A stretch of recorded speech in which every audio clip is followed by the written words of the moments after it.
Good afternoon, everybody. My name is Donna Feazell, and I'm your host of Donna's Edge Talk Show where truth matters. Thank you so much for watching every day, Monday through Friday, beginning at 1 p.m. the Central Time Zone. As I get to ride home with you in the afternoon. We're Fox News affiliates, and you'll see the logo up there. We're doing a recording right now.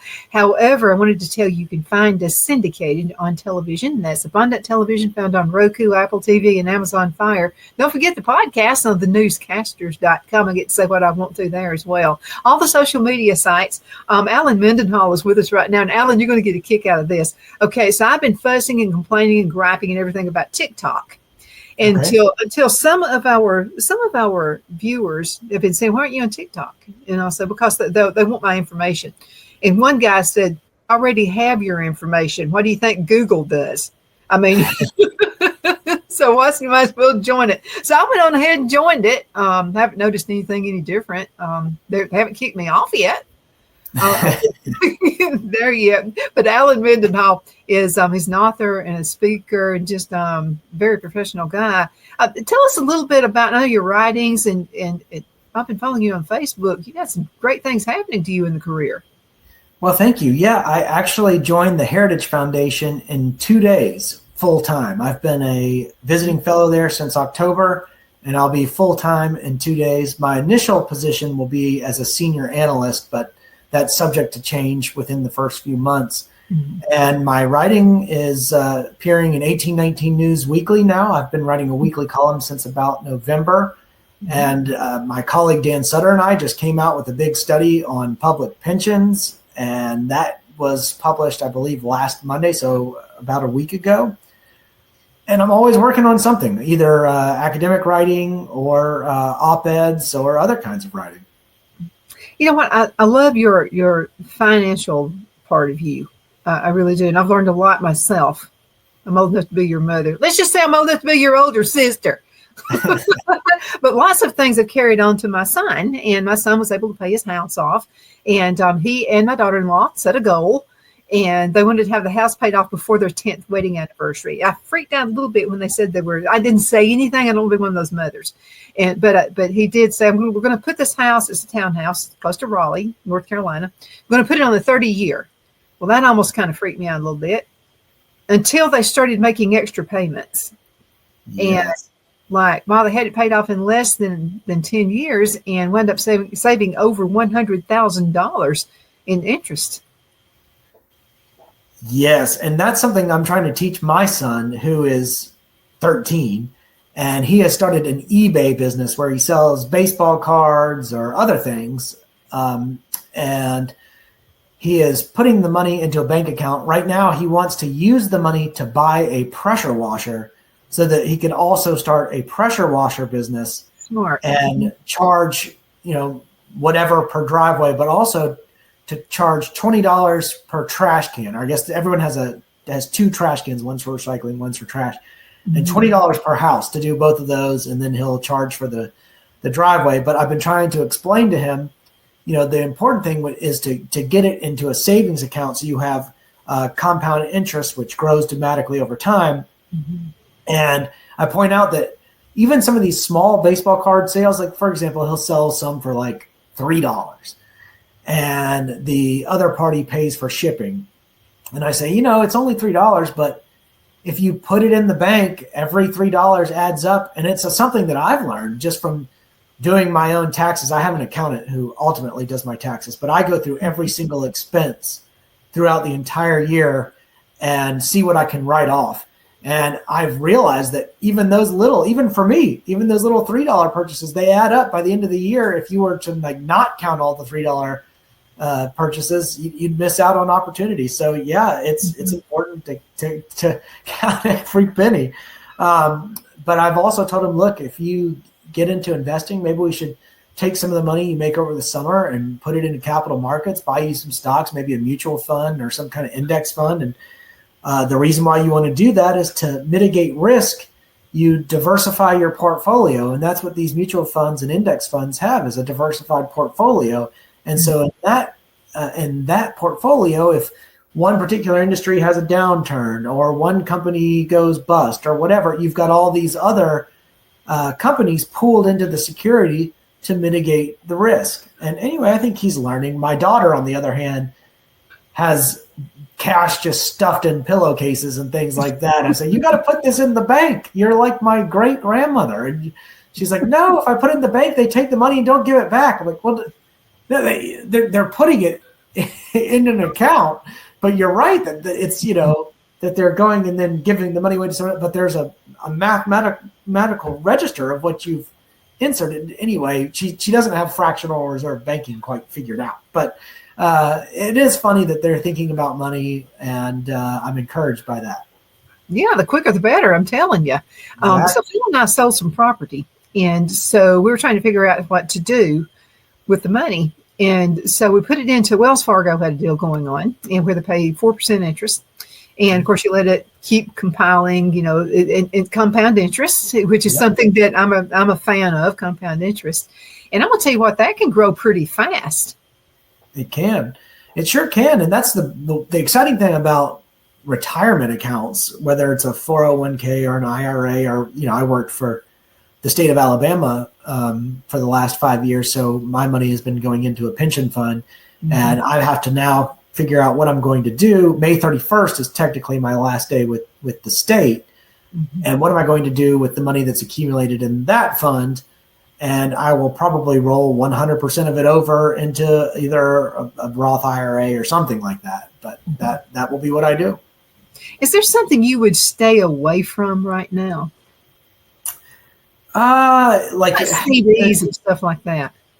Well, mostly what I typically would say invest in mutual fund index funds. That's kind of what I do. I mean, when I was young, I had stock in like GE and Home Depot, and I had that in there for a while, and then I used it. I basically took all my money out and put it in other things. I went through this phase with my brother where we were investing in a really risky way when I was in law school, and I learned the hard way that that's not great. But we made a lot of money in a short amount of time, and I got really excited, and then we lost a lot of money doing that. So I learned the hard way. I wasn't in a great stage of life to be losing that kind of money. Did the same thing. I actually worked for GTE back when they were Cellular One. Yeah, I was selling cell phones when nobody had them. And people would come to me and go, my bill's too high. Well, that was back in the day when if you talked a minute and a second, you got billed for 2 minutes. So that was a pretty rough time, but I made good money there. But the only thing is what happened to them, sometimes this happens in a buyout. So they go from actually Contel Cellular, and then they were bought out by GTE, and now they're with Verizon, and we have our cell phone services with them as well. But it seemed like with that particular company, when they were bought out and gulped up by another company, I don't know, I tend to lose money when that was happening. Does that happen a lot? Does that happen often? Well, I think there are many different things that happen with mergers and acquisitions, and I don't know that there's just a standard pattern, and it's not something that are you talking about in the stock market? What happens when there's a merger or something like that? My retirement. I lost money every single time there was a buyout. I lost. Oh yeah, that's tough. I don't know if I can quantify how common that is, or I don't have any like empirical evidence to give you a great opinion on that, but I'm sorry that happened. Well, that actually the worst part happened during the Obama years, so it could have been that more so than the company, because a lot of like real estate went like you couldn't sell a house. Yes. Oh my gosh, I remember looking at like the Fannie and Freddie stuff, and a lot of stuff. All the mortgage-backed securities issues that were going on in those days were unreal. Oh yeah, I think real estate though might be ticking up just a little bit. I know that it is here in South Carolina, but I don't know. It may be that I'm going to get a little political here. Okay, so I have a friend. His name is Don Brown, and he's an attorney in Charlotte, North Carolina. And so he's on the show at least once a month. By the way, he's running for senator. And Oh, wow. get it. Yeah, probably get it. So what's happening is North Carolina people are moving into South Carolina. Oh. And so my son and daughter-in-law told me they're paying almost $3,000 a year just on the taxes for their home. And they're in North Carolina? And it has jumped up. As a matter of fact, they're going to be moving to South Carolina. Taxes are a lot lower here, much more conservative state, that kind of thing. Did they get rid of income tax in South Carolina? Yeah. I think that's right. Yeah. Love in South Carolina. I'm fitting right in with those folks around here. But the thing, and someone did my taxes, and I wanted to ask you another question. So I go on the Facebook page, on the Abbeville, South Carolina Facebook page, and I said, my husband and I just moved into town. Who do you recommend to do taxes? I would rather have a conservative. Boy, those people liked me when I said that. I wanted someone conservative and not a liberal to do my taxes. Is that wise? Did I make a good decision about that? The outcome was good. I'll have to say that. Well, I think it probably, I think it's always good to go with somebody you trust, first of all.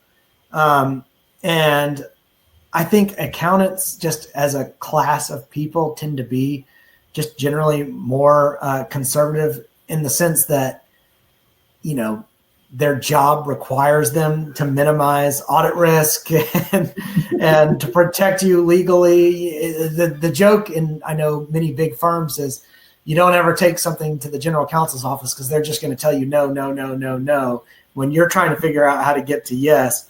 But, they want to make sure you maximize your financial reputation, not just to protect you from audits, but to make sure you have, if you're running a business, a trustworthy, incredible business. They want to make sure you have long-term stability for your business. But as an individual too, their job is to ensure that you're complying with all the tax laws, and you're much better off working with an accountant than you are doing your taxes yourself, because I think I don't know any of the new laws, and from what I understand is, every year it can be totally different, and I wanted someone who was knowledgeable, and this lady is. I'm just telling you, she was just, and she said, now there was something I had on there, and she said, now this is what I know from if they're looking to audit somebody, and she said, they're probably looking right over your shoulders right now because you're a conservative talk show host. She got that real quick. And she said, they're probably looking over you right now, looking to see what you do. She said, but there's some things, she said, there are just hot points that they'll just look at, and so she said, I think we need to let this one go. And it wasn't really that big of a deal. I said, well, so you say don't do it? And she said, yeah, I wouldn't do that one. She said, because I happen to know, she said, this is a conservative part of the country here. You moved into a great place. She said, I happen to know people who have been audited, and it's always been this one thing. Huh. Interesting. And I don't remember what it was now. But anyway, she said, I just, I'm looking at it after you. And she said, and of course, when you own a business, it's rare that you get anything back. But she was trying to keep me from paying as much as possible, but doing it the right way. She I don't want you to get audited. Right. She said there are certain red flags that the IRS can see. Yeah, I'm sure that's true. I've been using the same accountant my entire adult life. Mm-hmm. And I'm getting nervous because I know he's getting close to retirement, and I don't know what to do. If I have to find another one, I don't know what to do. Put something on Facebook. I want a conservative one. But anyway, this lady's name, she kept popping up. I mean, people around here going, use her. She is absolutely awesome. And if you own a business, I mean, she definitely was. See, I had someone really, really good in Alabama before we moved too. And she was spot on. I never got audited. I mean, she was almost the same person that I found here in Abbeville. And she was just like really on top of it. And she would say, now, this is what I've learned this year. She said, this is how she would always start out every conversation with me. This is what I found for this year. This is what's going to work. This is what's going to help you not pay in so much. Yeah.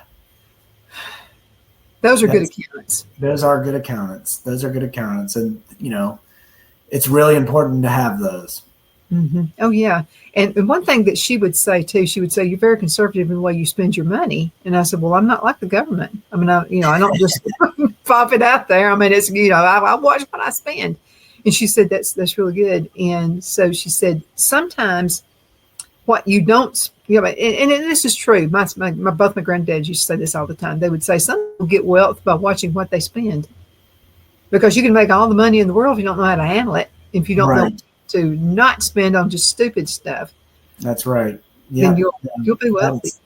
That is true. A lot of people just do not have the spending habits down, and they live above their means. Mm-hmm. Yeah, I'll tell you a funny story. Okay, so but before Phil and I were married, somehow my power bill was being paid. I would get a power bill, but it would show a zero, like I had paid it in the month before. So I'm thinking, well, they've messed something up. They're probably somebody else is they're putting somebody else's money into my account by accident somehow. So I called the power company and they said, no, somebody's coming in and paying it, your power bill. And I said, who would do that? I mean, the first thing I'm thinking of, I'm divorcee, it's probably my dad doing it, So I got to dad and I said, are you paying my power bill? He said, why would I do that? You make more money than I do. You need to be paying mine. And so I said, pay your power bill. I said, somebody's paying my power bill. And I said, what's going to happen when he says I'm going to get a $5,000 power bill? And they're going to say, pay it, demand it now, right now. Yeah. So Phil and I were just married, and he didn't know the money I was making with GTE. I was like their top person. So I had the check stub out on the table, and he walked by and he went, hold it. I've been paying your power bill. And I said, I'm trying to figure out, why have you been paying my power bill? Is it because the way you spend or don't spend money? I thought you were some poor divorcee that didn't have any money to your name. So I was just trying to help you out. Oh, that's hilarious. So sometimes the way we do, people see, I mean, he really thought I had nothing. That is so funny. Wow. Because I made a game out of coupons. And so there's a Harris Teeter chain up in the Carolinas. I love Harris Teeter. I know the chain. I love them. They're awesome. So they used to do triple coupons. And so you save the coupons, and there would be so many times I would walk out and the cashier would say, get a candy bar or something. I can't give you any change back. She said, you can buy something. So so I've just had a lifetime of doing that, and I've made a game out of it. Yeah. And if you're organized enough, a lot of people say, I don't want these coupons. But you'd pick up a quarter if you saw it down, on the ground. Yeah, that's true. That's true. I never used the coupons, so that's something. My mom used to use them when I was young, and I don't think she does that anymore. But when I was young, she used to always do that. Well, if you can find a grocery store that would do even double coupons, it can save you a lot of money in the long run. I bet. Absolutely. But just looking for ways to save money. Okay, it feels to me, I just want to, let me find out your analysis on this. Okay, President Trump is in. How do you feel the economy is doing? I'm not talking about what liberal media says. I'm just talking about, like, we have boots on the ground. We're in the real world. Okay, how do you feel the economy is doing right now? Well, I'd say we have sort of a mixed bag. I think in general, it's doing fine. I don't think this recession word is applicable. I do think markets have been pretty unstable. I don't think there's any way you can deny that the markets have been unstable. But, and there was a small contraction in the market in the first quarter of 2025. But, I think forecasts are positive. I think inflation is under control since Trump took office. So we've moved in the right direction there. I know Trump wants the Federal Reserve to lower interest rates, and it has not. And so we'll see what happens with that. I think we had a surprise job growth number, the last one that was released, and that was a positive development. People are making a lot about Trump's trade policy. He pretty I'd say famously, but historically entered into a trade deal with the UK over the weekend or maybe Friday of last week. And I think that's an important move, not just for the trade, but also as a signal to the allies of the United States that, hey, look, we want to work with our allies. Russia and China are one thing, but Japan, Israel, United Kingdom, if you want to be like those countries, we're willing to work on deals with you and be your partner. And I think that sends a strong signal to our allies, but also to countries that aren't as close to us as those three I just mentioned, but might want to be if they realize the incentive structure in place for that. So, the U.S. economy is pretty resilient. I will say the Heritage Foundation, where I'm about to begin, issued a World Economic Freedom Index, and it does show that the United States has dropped over, and this is over a period of years. This is not since the Trump administration, but this is over, decades. But it has dropped from it. There was a time when it was always right up at the top, and it is way down the list now. So that's going to have a long-term effect for our country until we can improve on our economic freedom. How do you feel Trump presents himself to other countries? Do you feel positive about the way he approaches other countries, especially when it comes to tariffs? Yeah, well, I think so. What Trump is trying to do with tariffs is he's a deals guy. He wants to enter into contracts. And if you look at trade agreements as contracts between nations, what he's trying to do is get the best deal possible. Yeah. And sometimes that means driving a hard line and taking positions that may seem off-putting to these foreign leaders. Mm-hmm. But, I think he's doing it for the sake of freer trade in the long term. And I say that because it's basically economic law that free trade is better. It's mutually beneficial to both countries. Countries have their own comparative advantages. And in a perfect world, we would have free trade all over the place. But we don't live in a perfect world.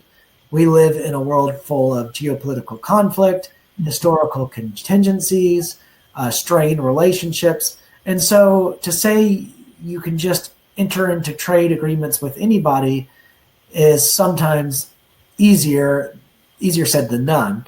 And what Trump, I think, is trying to do is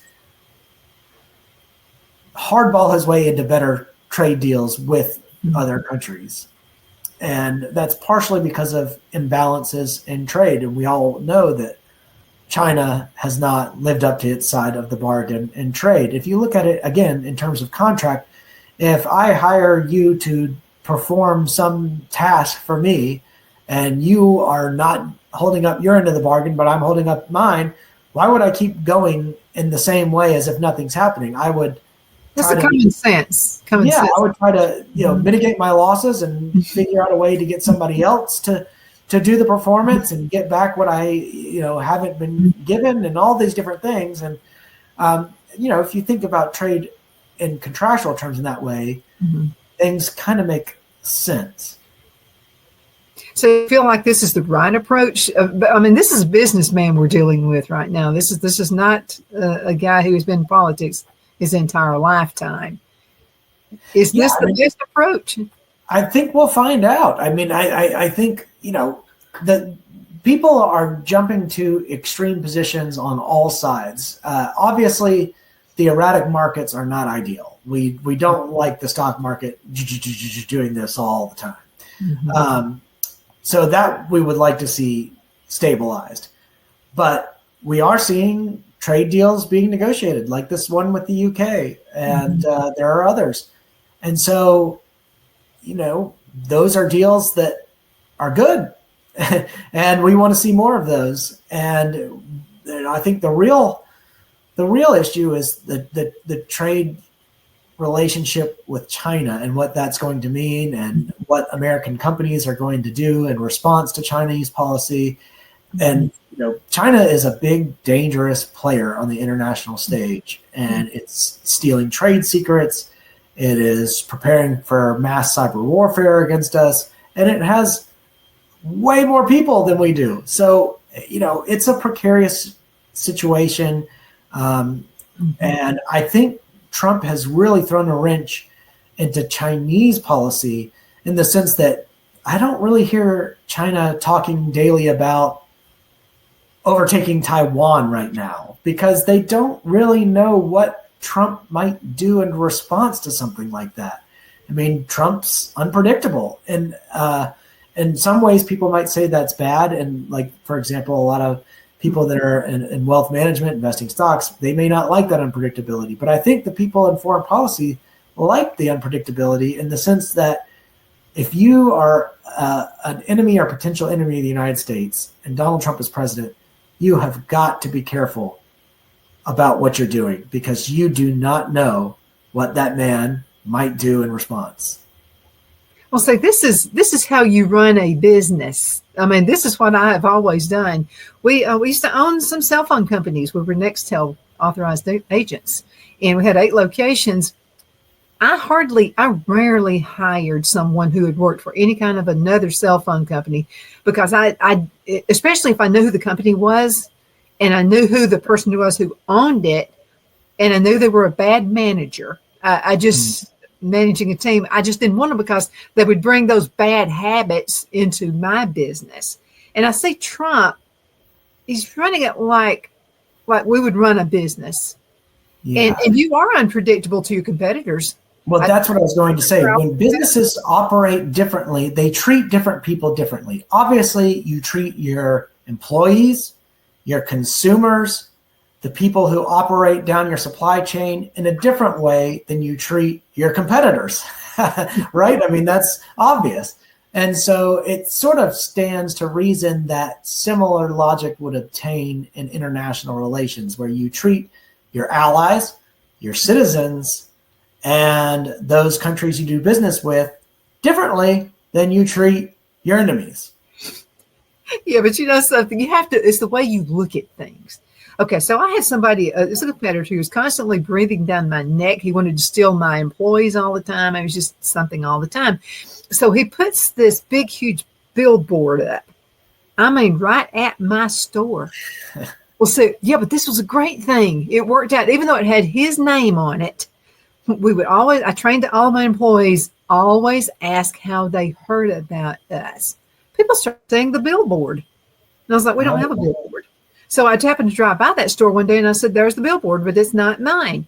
So I happened to be at a meeting and I walked up to him and I said, Bruce, thanks for the billboard. And he looked at me really funny because he thought he would get people to go from my place to his place. And he looked at me really funny and I said, I appreciate it. I appreciate you doing that because it just really helps my business. They're not looking at your name. They're looking at Nextel and they see me right there. So the billboard. Well, he took the billboard down. But anyway, that let me know that's why he did it. He thought, well, they're going to be going to my place instead of Donna's place, you know. And so sometimes it's just the way you look at it. Because I looked at it that way. The first thing I saw on the billboard was not his name. It was Nextel phones.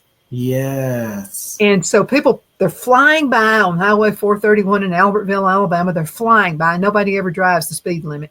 So they're flying by. They're going to see the big Nextel logo. And there I am. And there you're right there. Yeah. So anyway, we're friends now, but that was not a good friend time for me and Bruce at that time. But I did thank him for the billboards. We're going to have to go into a commercial break, and we'll be right back in just a few minutes. Everybody hang in there. Alan, we'll be right back. Sounds good.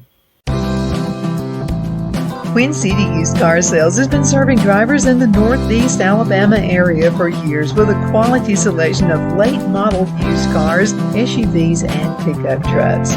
On top of our extensive selection and competitive prices, we offer professional auto financing services for used car buyers of all credit levels. Whether you've just begun your search or you're ready to secure your next vehicle, at Twin City Used Car Sales, you will drive away with the vehicle of your dreams. The sales and finance staff at Twin City Used Car Sales looks forward to serving you, and you can apply for financing online before your visit to our used dealership in Gadsden, Alabama. Check us out on the web at twincityusedcars.com or go by our location at 901 First Avenue, Gadsden, Alabama. We sincerely look forward to serving you.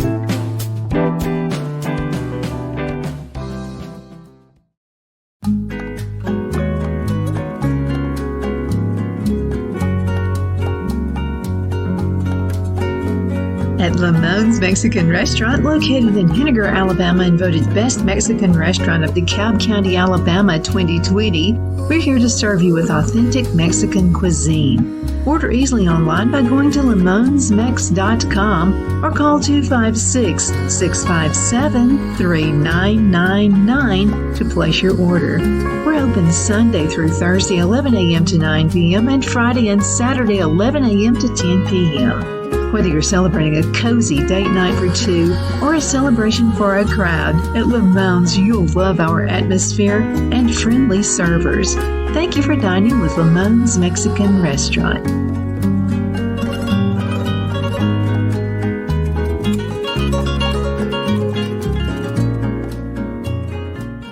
At Liberty Bank, we're all about community, whether it's to help with a charity fundraiser or help families in need. Toys at Christmas or a local football team, we're here for you. You see, we realize the importance of family. Sometimes it's to build a new home or necessary home repairs. We're here for you.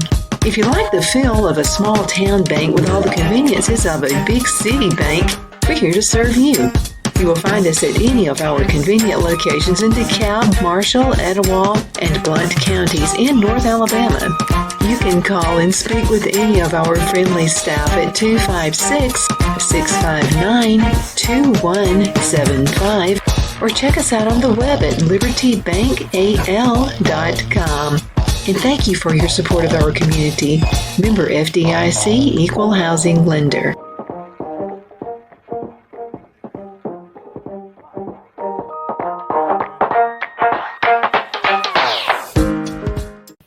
Good afternoon. We are back. My name is Donna, and I am your host of Donna's Edge Talk Show, where truth matters. Thank you so much for watching every day, Monday through Friday. Beginning at 1 p.m. Central Time, I get to ride home with you in the afternoon. By the way, we've been doing this for 20 years.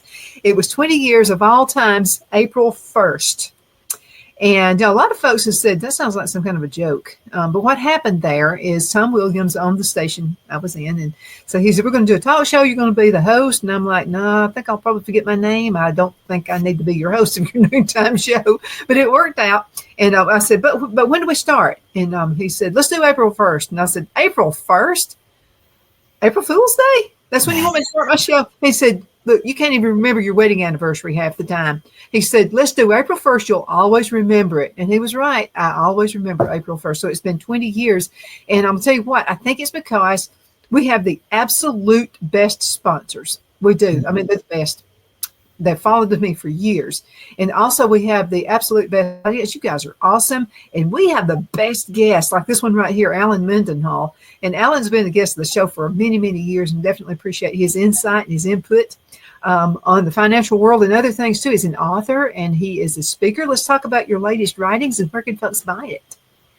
Well, my latest book is actually a co-edited volume that I did with a couple of friends, and it's on old Philadelphia Society speeches that we edited, and they're about controversies within conservatism. So it takes different controversies from previous Philadelphia Society meetings and foregrounds them and talks about the different positions that people took in those debates. But most of my writing is available on my website, which is www.alanmendenhall.com. And you can scroll to a tab that says books and buy books through there. And you can link to publications where I put my op-eds and research papers and other forms of writing. So I like to write about different things. Every week I'm writing about something different. I like the one you wrote. You're a kid growing up, and it's just the fun things. And I said that to say this. I'm seeing a difference in young people now. They seem to be a little more conservative leaning. I think conservatism is becoming hip. It's been transgressive when the status quo and all the centers of power in the media and the university system and corporate America are all left leaning. Well, to be edgy, to be different, to be subversive, you've got to be conservative now. And so I think there's something going on there. I also believe that there is something inherent in conservatism that is attractive to people who want to feel part of something bigger than themselves.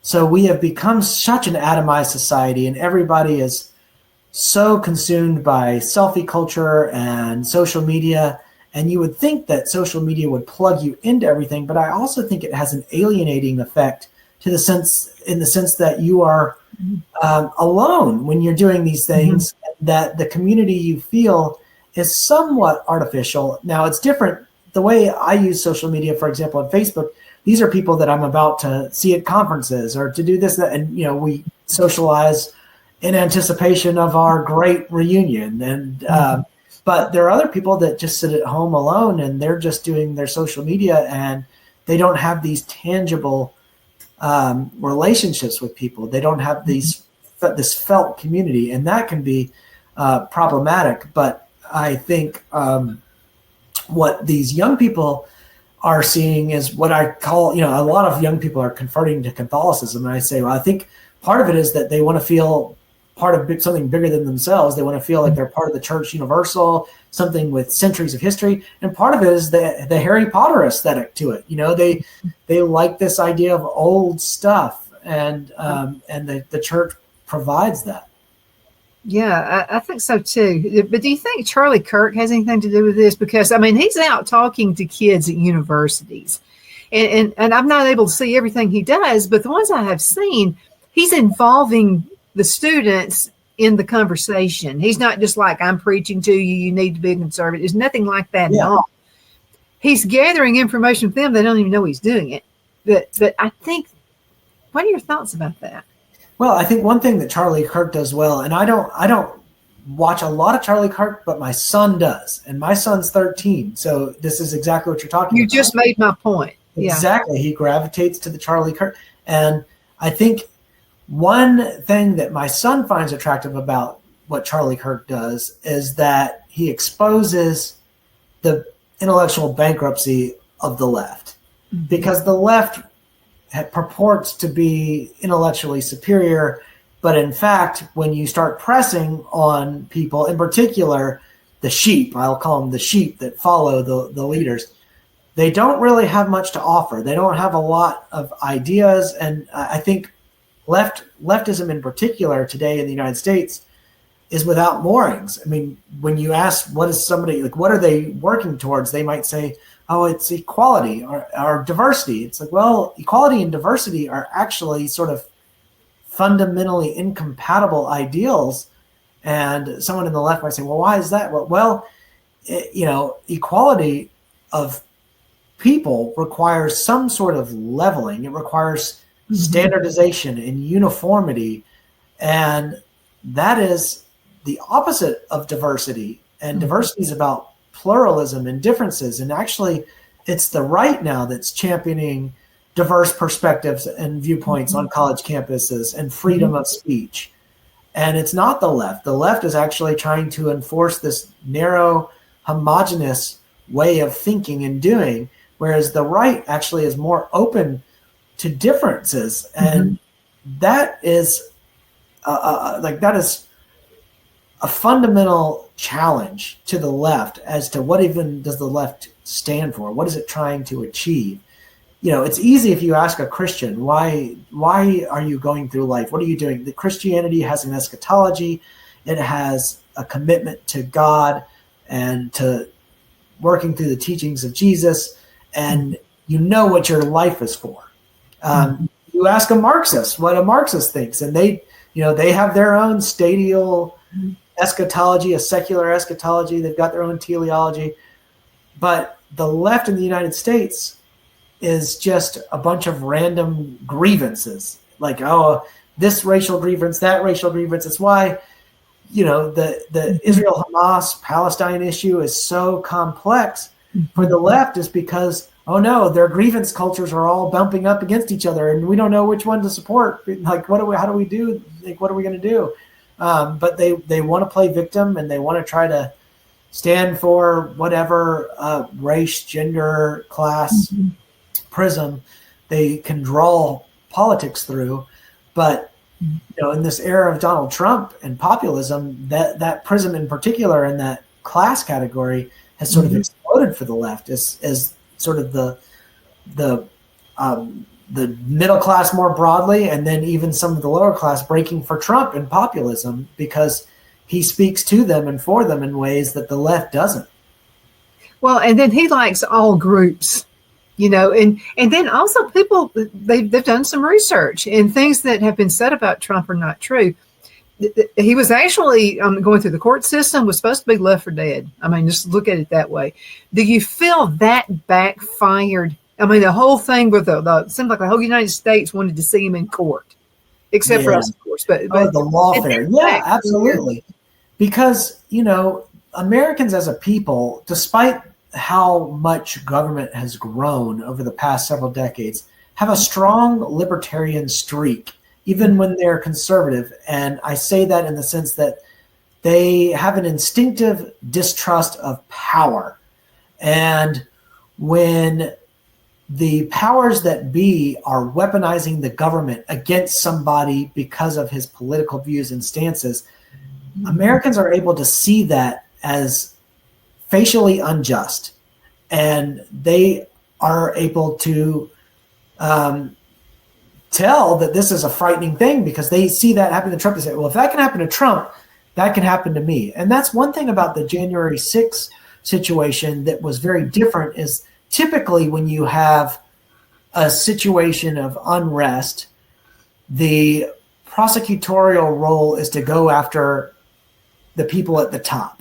Mm-hmm. But with January 6th, they went after all the people at the bottom. And I think ordinary Americans looked at that and said, oh, well, I stood with Trump, and I think there's something fishy about that election, and it could have been me. When people can see themselves in the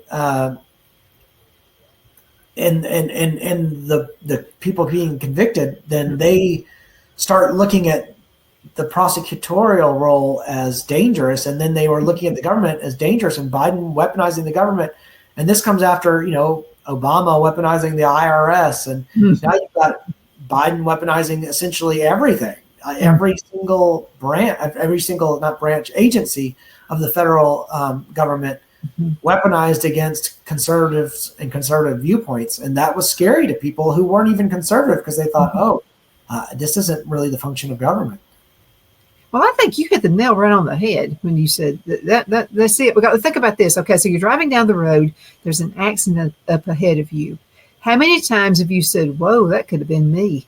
Yeah. And I think that's what people were doing about the whole thing. Let's take Trump to court. Let's put him under the jail cell. Let's do whatever we can do to punish him. I think people thought, man, that could be me.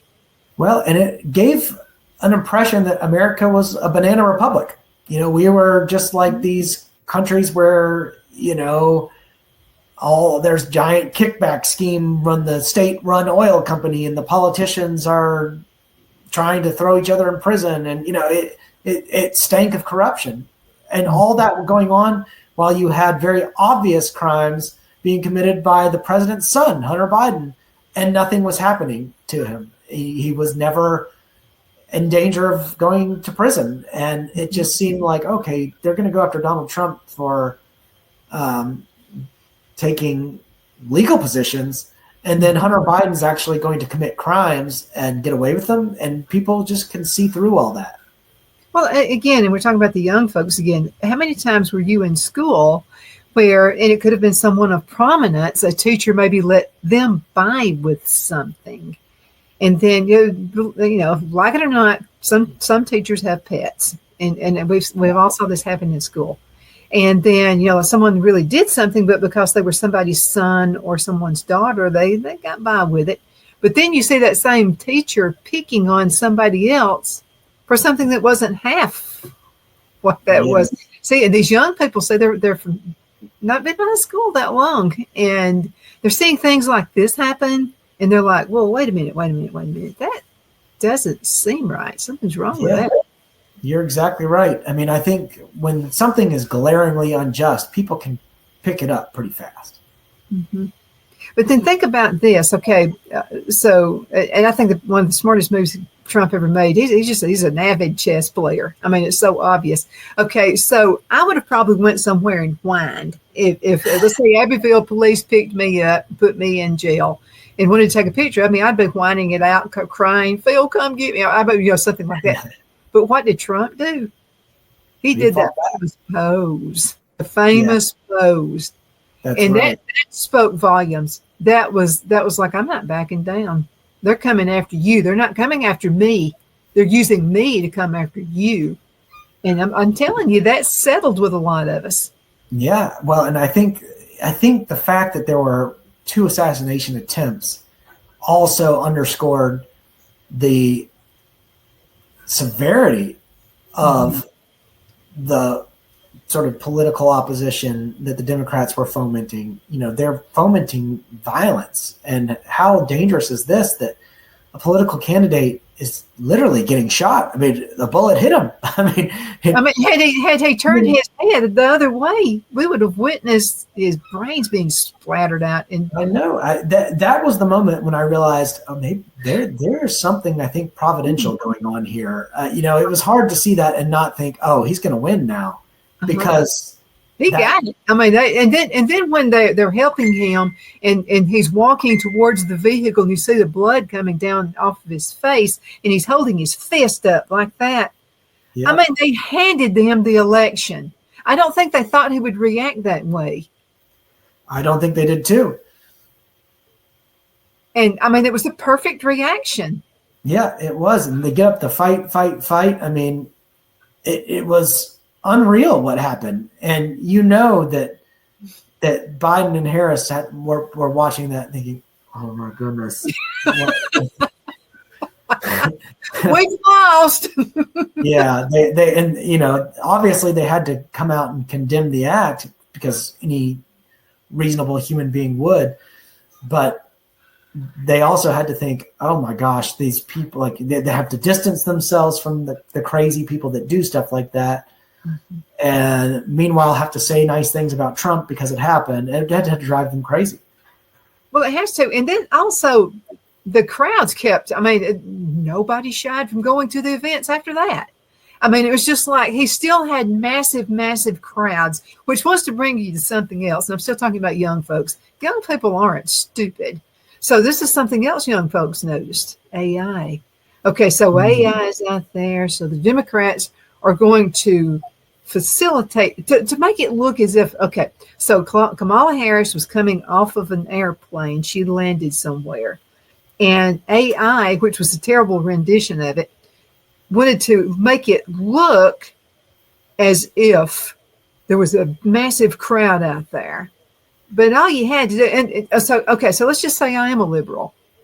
I would have thought, what do you think, I'm stupid? Because I'm seeing the same people on the front line right here. It's the same woman, and she has a hat on here, has a different hairstyle here, different clothes on here. And then there's some guy that just kept looping and falling in the back over and over. It was like he was on a Ferris wheel or something, over and over again.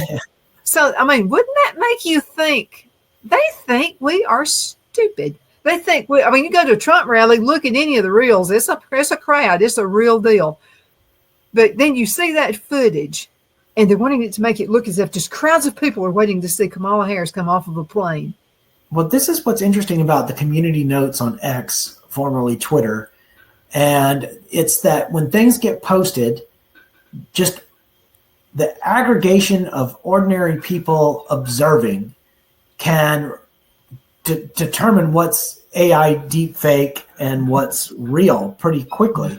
So when somebody in a position like Harris in that campaign puts out something that's AI, there's going to be a result that's an erosion of public trust when people in numbers start analyzing things and saying this is fake. I mean, when you have a lot of people looking at stuff, they can figure out what's real and what's not, in addition to the fact that there are actually people present at the place who can say, that's not what it looked like, So I think there are a couple things going on. First is, in the attempt to try to gain legitimacy and credibility and support by using AI to manipulate facts, in fact, the Harris campaign undermined those things and eroded public trust in her campaign.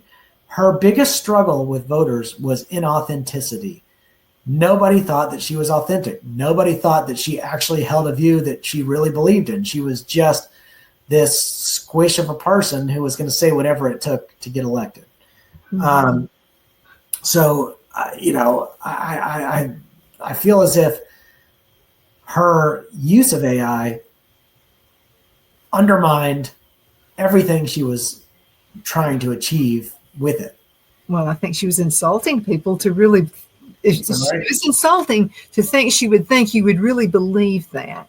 Yeah, and I think that And goes that with you wouldn't notice the same faces in a and lot. that would go with everything she said. From I grew up in a middle class family, starting a debate was like that. Like nobody really believed anything she said, and the people that were her big supporters probably looked at lines like that and said, "Okay, she checked that box. She said that. Oh, that she said what she's supposed to say. That's good."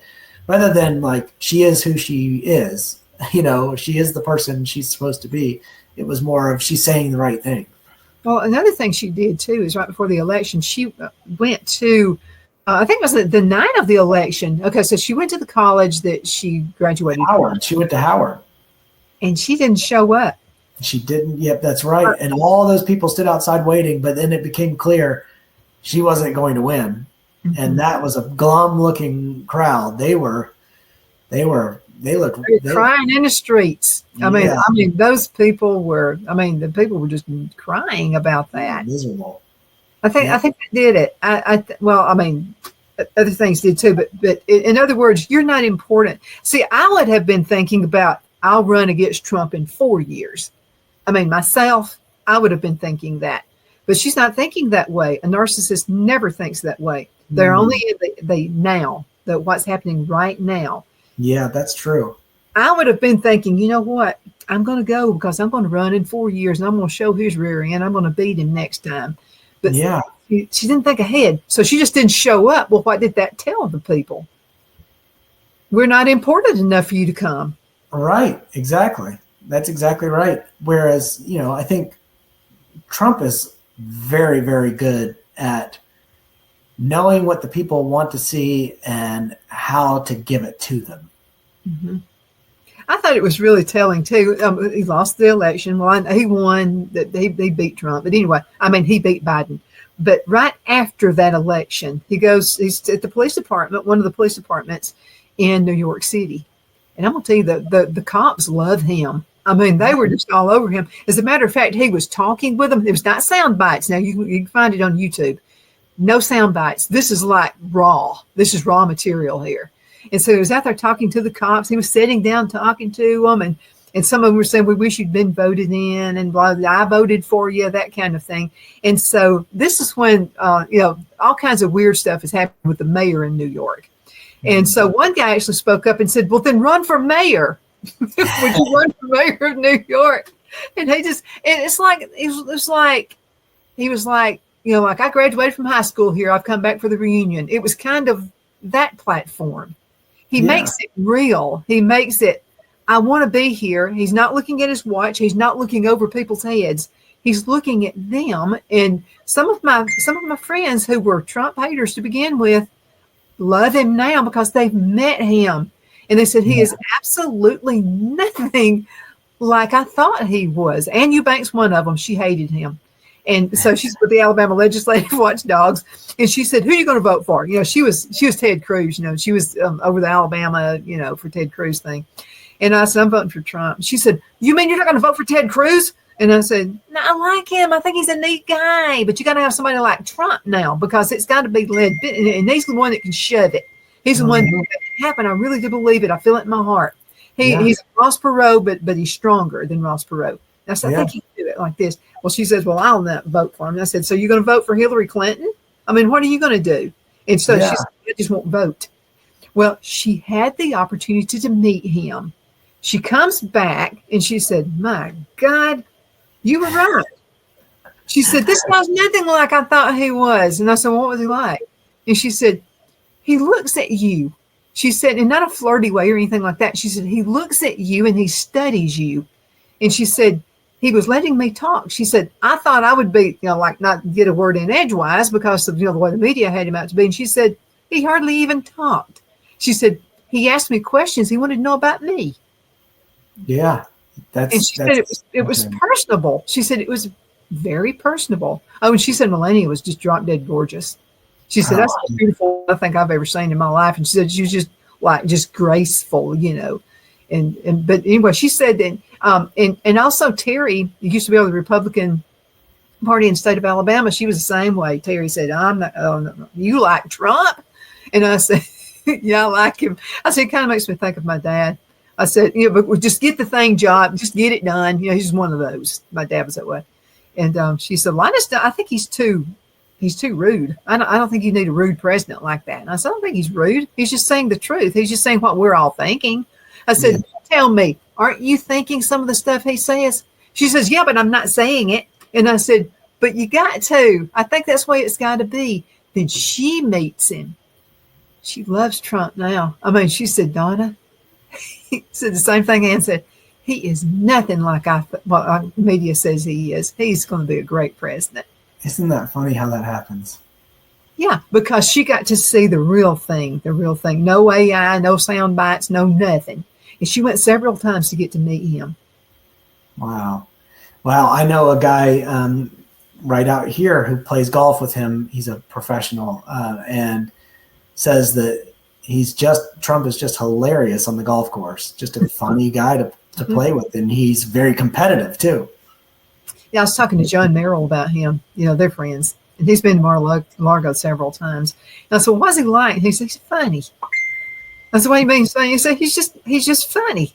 He said, he's very personable. And, and he likes to lighten the conversation up. People are tense. I'm meeting the president. Ooh, I'm scared, like that. He said he doesn't want anybody scared of him.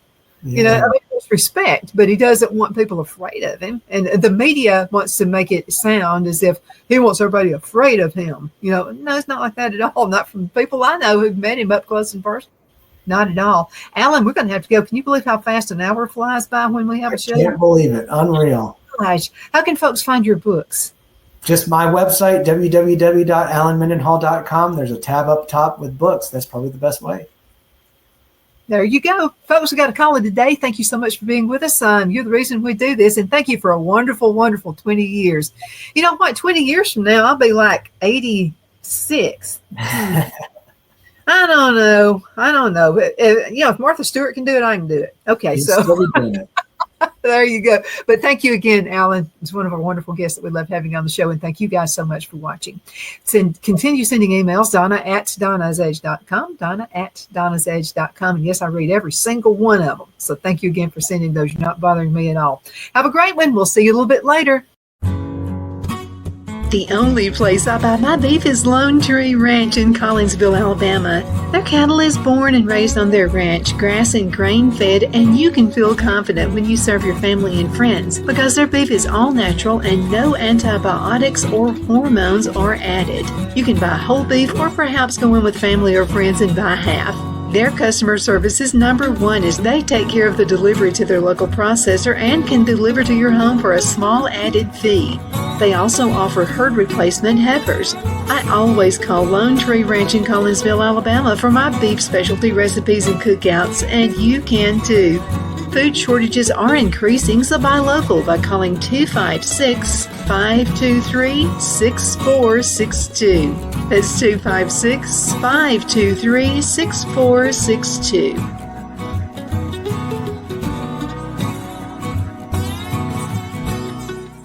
Because of your overwhelming support, our 1488 MyPillow has been one of the biggest sales in MyPillow history. I couldn't think of a better way to say thank you than to extend our wholesale pricing through Christmas. Get a classic standard MyPillow for only $14.88. Upgrade to a queen size, just $18.88. King size, only $1 more. Get my body pillows for only $29.88. And ready? Multi-use MyPillows, only $9.88. It's perfect time to stock up for Christmas gifts for everyone on your list. Go to MyPillow.com or call the number on your screen. Use your promo code to take advantage of our wholesale pricing, including my classic standard MyPillows, only $14.88. But that's not all. I'm so confident you're going to love our classic MyPillows that I'm going to extend my 60-day money-back guarantee until March 1st, 2025. Plus, orders over $75 ship absolutely free.